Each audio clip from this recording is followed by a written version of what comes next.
इस वक्त खड़े हम प्रदेश कार्यालय आम आदमी पार्टी में, जहां राज्यसभा सांसद ने एक प्रेस कॉन्फ्रेंस की है। संजय सिंह ने प्रेस कॉन्फ्रेंस में बीजेपी के ऊपर तमाम सवाल उठाते हुए कहा है कि बजट सत्र में जो पुराना बजट होता है उस पर बढ़ा दिया जाता है, मगर वो सत्र में जो बजट की बात होती है वो आधी अधूरी होती है। पुराने बजट में फेरबदल करके उसी को दोबारा पेश कर दिया जाता है। साथ ही आपको बता दें कि संभल के मुद्दे पर उन्होंने संभल के सीओ को बोला है कि संभल के सीओ आज बीजेपी की गा रहे हैं और जब बीजेपी की सरकार चली जाएगी तो बीजेपी के कार्यकर्ताओं को ही झापड़ लगाएंगे। आपको ये भी बता दें कि महाकुंभ में नाविक के सवाल पर उन्होंने जवाब दिया है कि नाविक ने 30 करोड़ जो कमाए हैं, योगी जी ने जो जवाब दिया है उसके लिए उन्होंने कहा है कि पहले योगी आदित्यनाथ को कुंडली निकाल लेनी चाहिए थी उस नाविक की, उसके बाद ये बयान देना चाहिए था। पूरी प्रेस कॉन्फ्रेंस में पूरी तरीके से बीजेपी पर हमलावर होते हुए दिखे हैं राज्यसभा सांसद संजय सिंह। देखिए पूरी प्रेस कॉन्फ्रेंस में। पत्रकार बंधुओं को नमस्कार। उत्तर प्रदेश में हम सब लोग जानते हैं कि डबल इंजन की सरकार चल रही है। प्रधानमंत्री जी उत्तर प्रदेश की जनता से जब भी वोट मांगने के लिए आते हैं ये कहते हैं कि आप चिंता मत कीजिएगा, केंद्र में भी भाजपा की सरकार है, उत्तर प्रदेश में भी भाजपा की सरकार है और मोदी और योगी की डबल इंजन की सरकार है, इसलिए आपको किसी प्रकार की कोई चिंता करने की जरूरत नहीं है।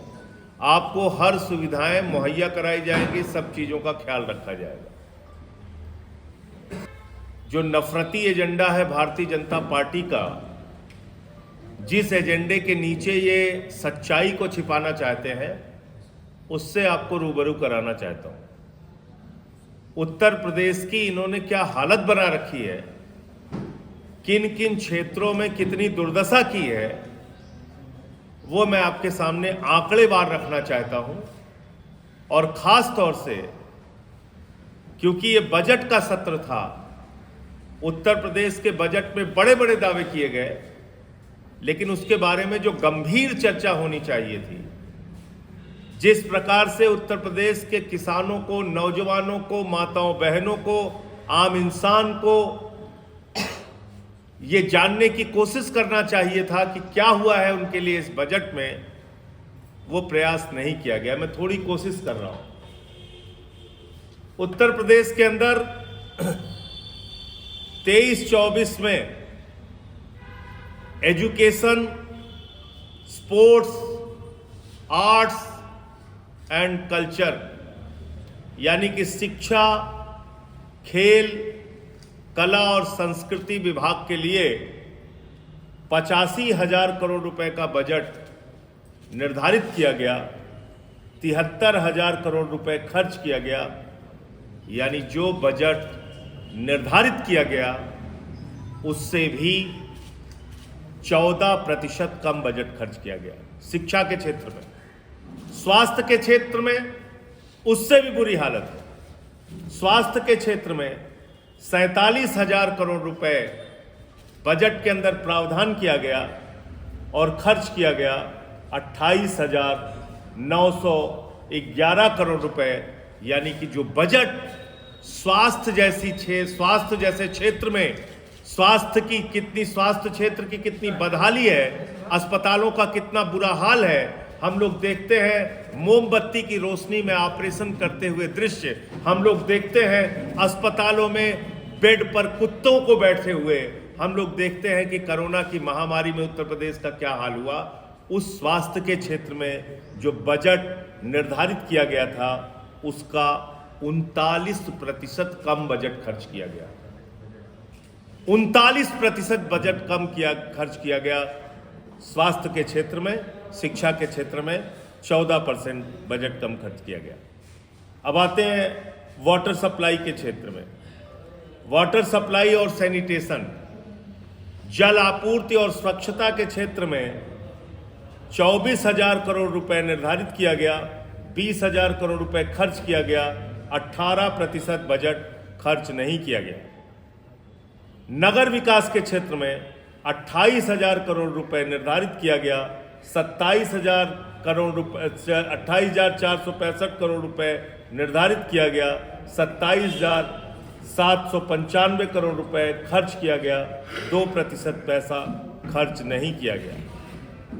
एक बहुत ही महत्वपूर्ण क्षेत्र है जिसके बारे में समाज के वंचित वर्ग को सबसे ज्यादा चिंता होती है। एससी, एसटी, ओबीसी और माइनॉरिटीज, इनके कल्याण के लिए अनुसूचित जाति, अनुसूचित जनजाति और पिछड़ा वर्ग के कल्याण के लिए और अल्पसंख्यकों के कल्याण के लिए जो बजट निर्धारित किया गया था वो किया गया था 6,085 करोड़ रुपए बजट खर्च हुआ 4,327 करोड़ रुपए, 29% बजट का हिस्सा खर्च नहीं किया गया। 6,085 करोड़ रुपए निर्धारित किया गया, 4,327 करोड़ रुपए खर्च किया गया, 27% बजट, 29% बजट खर्च नहीं किया गया। सिंचाई के क्षेत्र में, कृषि के क्षेत्र में 18,668 करोड़ रुपए बजट निर्धारित किया गया, 16,823 करोड़ रुपए खर्च किया गया, लगभग 10% बजट खर्च नहीं किया गया। ग्रामीण विकास के क्षेत्र में 32,771 करोड़ रुपए निर्धारित किया गया, 28,272 करोड़ रुपए खर्च किया गया, 14% बजट का हिस्सा खर्च नहीं किया गया। सिंचाई के क्षेत्र में और बाढ़ के क्षेत्र में 22,000 करोड़ रुपए निर्धारित किया गया, 14,422 करोड़ रुपए खर्च किया गया, 35% पैसा खर्च नहीं किया गया। बिजली के क्षेत्र में इन्होंने बजट बढ़ाया, लेकिन वास्तविक जो बजट है ये दिखा रहे हैं कि 14% अधिक बजट खर्च किया गया, लेकिन उसका भी मैं अभी आंकड़ा दूंगा आपको कि जो बजट इन्होंने 43,000 करोड़ रुपए निर्धारित किया था वो कितना नाकाफी है उत्तर प्रदेश की बिजली व्यवस्था को ध्यान में रखते हुए। इसी तरीके से ट्रांसपोर्ट के क्षेत्र में 41,286 करोड़ रुपए निर्धारित किया गया, 38,688 करोड़ रुपए खर्च किया गया, 6% पैसा खर्च नहीं किया गया। सड़क और पुल निर्माण के क्षेत्र में 38,338 करोड़ रुपए निर्धारित किया गया, 36,223 करोड़ रुपए खर्च किया गया, 6% पैसा खर्च नहीं किया गया। अब उत्तर प्रदेश के पुलिस विभाग की अंतिम बात कर लेते हैं। उत्तर प्रदेश का पुलिस विभाग, जिसको तमाम आवश्यकताएं होती है अपनी पुलिसिंग को मजबूत करने के लिए, और उनको तो बाकी कामों में लगा रखा है, बुलडोजर चलाने में, नफरत फैलाने में, तो 35,000 करोड़ रुपए का बजट निर्धारित किया गया, 35,579 करोड़ रुपए का बजट निर्धारित किया गया, 28,760 करोड़ रुपए खर्च किया गया, 19% बजट का हिस्सा खर्च नहीं किया गया। अब इसमें एक बहुत अच्छी चालाकी ये लोग करते हैं, वो मैं थोड़ा सा जिक्र कर दूं आपको। ये बजट का निर्धारण कैसे करते हैं? जैसे बजट में प्रावधान इन्होंने 24-25 के लिए रखा 1,335 करोड़ रुपए शिक्षा, खेल, कला और संस्कृति के लिए। फिर एक संशोधित बजट लेके आए जिसका आप लोगों को पता ही नहीं चलता, क्योंकि जब मेन बजट आता है उसकी चर्चा होती है, बजट आ गया, लेकिन बीच में जो रिवाइज्ड बजट आता है, संशोधित बजट जो आता है, उसकी कोई चर्चा ही नहीं होती। तो बीच में इन्होंने शिक्षा के क्षेत्र में एक संशोधित बजट प्रस्तुत किया, वो किया 84,985 करोड़ रुपए का। यानी कि जो बजट इन्होंने निर्धारित किया था 2023-24 में, 2024-25 में, उसको घटा के इन्होंने 15% कम कर दिया, और अभी 25-26 के लिए इन्होंने 1,03,553 करोड़ रुपए का बजट प्रस्तुत किया। और क्या कह रहे हैं? कह रहे हैं हमने बजट को 22% बढ़ा दिया। ये चालाकी आप देखिए, पहले 15% घटाया, और फिर जो घटाया हुआ बजट है उसमें थोड़ा अमाउंट जोड़ के कह रहे हैं हमने 22% बढ़ा दिया जो पिछली बार का बजट था उससे। अरे भाई, पिछली बार का बजट तो 1,03,000 करोड़ रुपए था, उसमें आपने 15% घटा दिया। तो ऐसे ही सारे फिगर मैं आपको दे दूंगा। मैं ये कहना चाहता हूं, उत्तर प्रदेश सरकार की प्राथमिकता क्या है? आप शिक्षा के क्षेत्र में जो पैसा निर्धारित करते हैं बजट में, वो खर्च नहीं कर पाते। 15% पैसा आप नहीं खर्च करते। आप स्वास्थ्य के क्षेत्र में 40% बजट का हिस्सा खर्च नहीं करते। आप SC, ST, OBC के लिए जो पैसा निर्धारित है, अल्पसंख्यकों के लिए कल्याण के लिए जो पैसा निर्धारित है, उसका 30% पैसा, 29% पैसा आप खर्च नहीं करते। आप पुलिस के लिए जो पैसा निर्धारित करते हैं वो पैसा आप खर्च नहीं करते। आपने हर सेक्टर की एक तरीके से कहें तो बैंड बजा रखी है। तो इसलिए ये जो बजट आपने प्रस्तुत किया है उत्तर प्रदेश का, इस पे एक व्हाइट पेपर जारी करना चाहिए कि कितना आपने बजट निर्धारित किया और कितना आपने बजट खर्च किया है। और इसलिए मैं सिर्फ ये कहना चाहता हूं कि आप गुमराह करने के बजाय ये आप बताइए कि उत्तर प्रदेश में क्या सिर्फ आपका एक ही काम है दिन रात हिंदू मुसलमान करना, नफरत फैलाना, लोगों को बांटना, लेकिन जो उनके कल्याण की बात है वहां कोई काम नहीं करना है। और यही कारण है कि उत्तर प्रदेश में लगभग 8 लाख बच्चे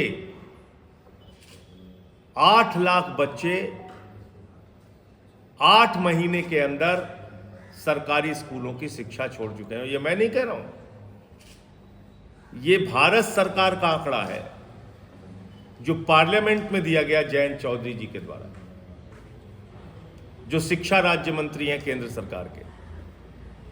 आसाम में इसी प्रकार से 65,000 बच्चे सरकारी स्कूल छोड़ चुके हैं, लेकिन उत्तर प्रदेश में सबसे अधिक 8 लाख बच्चों ने सरकारी स्कूल की शिक्षा छोड़ी है। ये आपको सरकारी स्कूल बनाने की जरूरत है, अस्पताल बनाने की जरूरत है, जलापूर्ति पहुंचाने की जरूरत है, सिंचाई की सुविधा देने की जरूरत है, कृषि क्षेत्र को बढ़ावा देने की जरूरत है, स्वास्थ्य के क्षेत्र को बढ़ावा देने की जरूरत है। तो आप सिर्फ पूरे प्रदेश को एक नफरत के एजेंडा में झोंक के ना रोजगार का सृजन कर रहे हैं, ना कृषि को बढ़ावा दे रहे हैं, ना स्वास्थ्य के क्षेत्र में ध्यान दे रहे हैं, ना शिक्षा के क्षेत्र में, तो उत्तर प्रदेश का विकास कैसे होगा? तो मैं चाहता हूं कि मोदी जी जब इस बार आए और योगी जी से जब प्रश्न किया जाए तो उनसे पूछा जाए कि भाई ये डबल इंजन की आपकी जो सरकार है, ये सरकार पूरी तरीके से फेल साबित हो रही है और सिर्फ खोखले वादे हैं। जनता के लिए काम करने की जहां तक बात है, सच्चाई में ये आंकड़े चिल्ला चिल्ला के बोल रहे हैं कि आपने प्रदेश के लिए सिर्फ धोखेबाजी करने का काम किया है, जनता के लिए काम नहीं किया। एक और महत्वपूर्ण विषय जो इस समय काफी चर्चा में है, केंद्र सरकार की संस्था जिसके मंत्री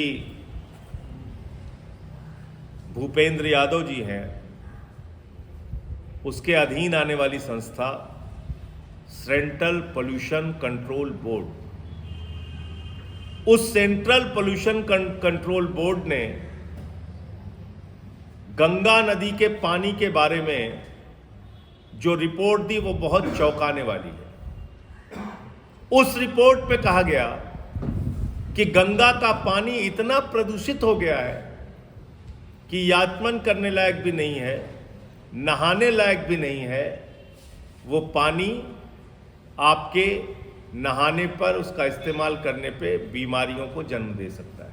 ये मैं नहीं कह रहा हूं, ये प्रधानमंत्री नरेंद्र मोदी के अधीन आने वाली संस्था की रिपोर्ट कह रही है, और ये एनजीटी के सामने और सुप्रीम कोर्ट के सामने रखी गई। उसके जवाब में Uttar Pradesh central pollution board ने एक रिपोर्ट रखी कि नहीं साहब सब कुछ अच्छा है, जिस पे इनको फटकार मिली कि ये पुरानी रिपोर्ट आप दिखा रहे हैं, ताज़ा रिपोर्ट क्यों नहीं दिखा रहे हैं।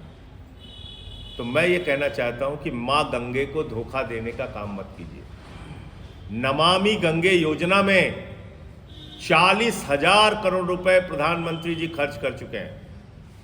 उस 40,000 करोड़ रुपए का क्या हुआ, एक एक पैसे का हिसाब दीजिए।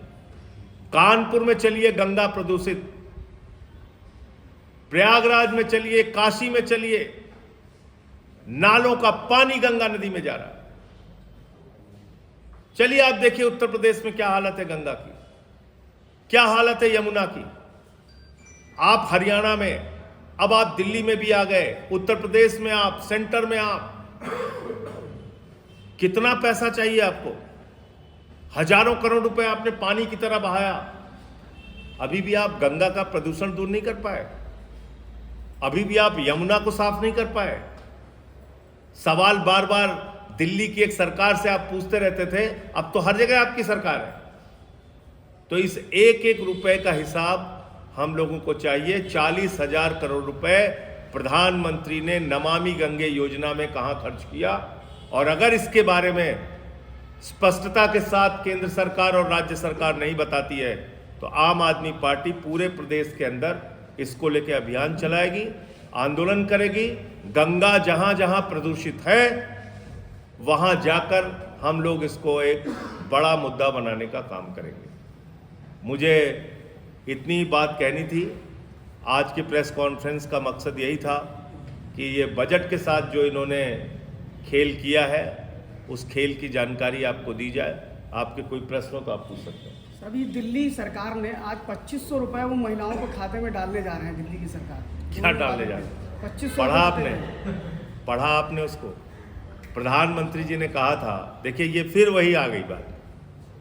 प्रधानमंत्री जब भी कुछ बोले देश की जनता को सावधान हो जाना चाहिए कि ये भारतीय जनता पार्टी नहीं, भारतीय जुमला पार्टी है, और भारतीय जुमला पार्टी के सबसे प्रमुख नेता का एक जुमला है।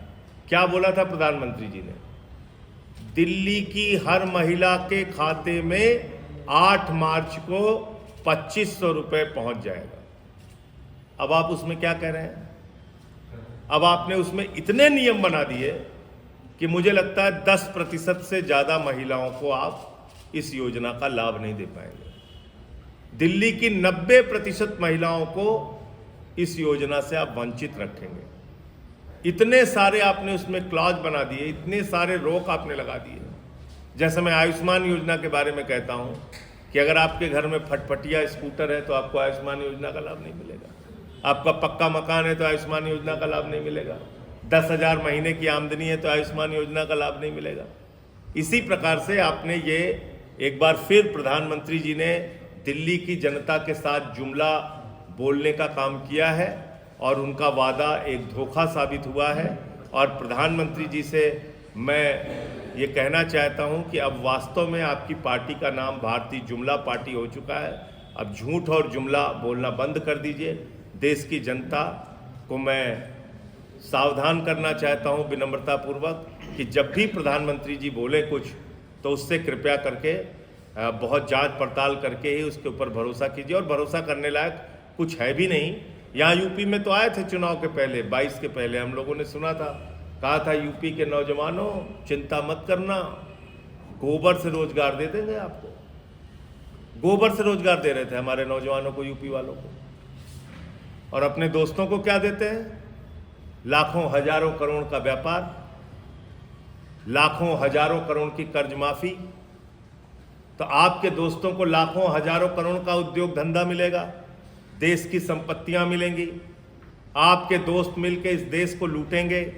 16 लाख करोड़ रुपए का कर्जा आप चंद पूंजीपतियों का माफ करेंगे, लेकिन उत्तर प्रदेश के नौजवानों को गोबर से आप रोजगार दे रहे थे।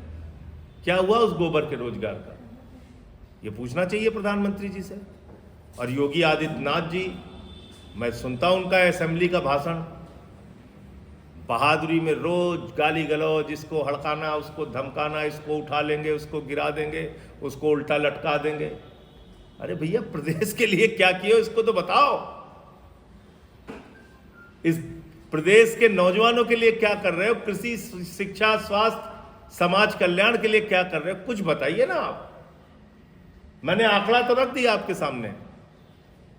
आप निर्धारित बजट की राशि बढ़ाना तो छोड़िए, निर्धारित बजट का पैसा नहीं खर्च कर पाते हैं। संजय सिंह जी, मेरा सवाल ये है कि दिल्ली में दिल्ली सरकार रोहिंग्या को लेकर रेड डालती है, घुसपैठियों की तलाश जारी करती है, उसको लेकर आप क्या कहना चाहेंगे? देखिए, 11 साल से केंद्र में प्रधानमंत्री नरेंद्र मोदी की सरकार है। देश के अंदर सीमा की सुरक्षा की जिम्मेदारी प्रधानमंत्री नरेंद्र मोदी और उनके गृह मंत्री अमित शाह की है। सीमा की सुरक्षा बीएसएफ करती है। बांग्लादेश की सीमा बंगाल से लगती है, आसाम से लगती है, त्रिपुरा से लगती है, भाजपा शासित राज्यों से भी लगती है, और सीमा की सुरक्षा जिम्मेदारी तुम्हारी है। एक बांग्लादेशी रोहिंग्या वो बांग्लादेश पार करके, आसाम पार करके, त्रिपुरा पार करके, बंगाल पार करके, झारखंड पार करके, बिहार पार करके, यूपी पार करके दिल्ली कैसे पहुंच गया? इसका मतलब प्रधानमंत्री जी की सरकार एक निकम्मी सरकार है। पहले तो उसको इस देश के लोगों से माफी मांगनी चाहिए, गृह मंत्री और मोदी जी को, दोनों को, कि वो नाकाम रहे हैं बांग्लादेशी घुसपैठियों को हिंदुस्तान में रोकने से। दूसरी बात, इन्होंने हमारे पूर्वांचल के भाइयों को संसद के अंदर बांग्लादेशी, रोहिंग्या और घुसपैठिया कहा है।